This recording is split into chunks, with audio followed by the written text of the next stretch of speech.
De quoi parle Spinebreaker de BTS ? Spinebreaker apparaît dans l'album School Love Affair sorti en 2014. Elle est écrite et composée par P-Dog, Owo, Slow Rabbit, Supreme Boy, RM Suga et J-Hope.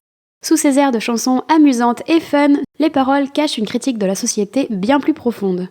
Elle parle de la pression sociale et matérielle qui pèse sur les jeunes. En Corée par exemple, on a parlé de la folie des doudounes, la padding craze. Depuis 2008-2009 et pendant 10 ans en hiver, les doudounes sont devenues super populaires, surtout celles de la marque North Face. Si jusque-là on peut penser que ce n'est qu'une mode, les conséquences ont été catastrophiques, renforçant les moqueries, le harcèlement scolaire et la séparation des classes sociales.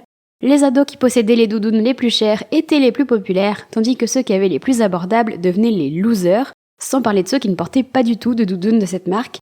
Sauf que tout a un prix, au sens littéral. Encore aujourd'hui, sur le site de North Face, les doudounes coûtent entre 200 et 700 €, ce qui est loin d'être négligeable.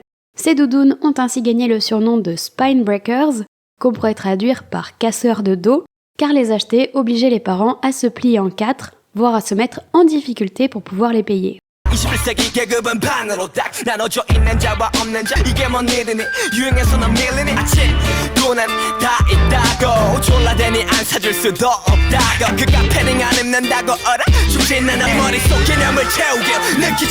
Après ce premier couplet de Suga, RM change le point de vue et se met à la place des jeunes qui cèdent à la tentation, mais qui utilisent leur propre argent pour le faire. S'il rappe de façon sarcastique, il dénonce à la fois les excuses des jeunes et le jugement des adultes qui ne se rendent pas compte de la dureté des jeunes les uns envers les autres.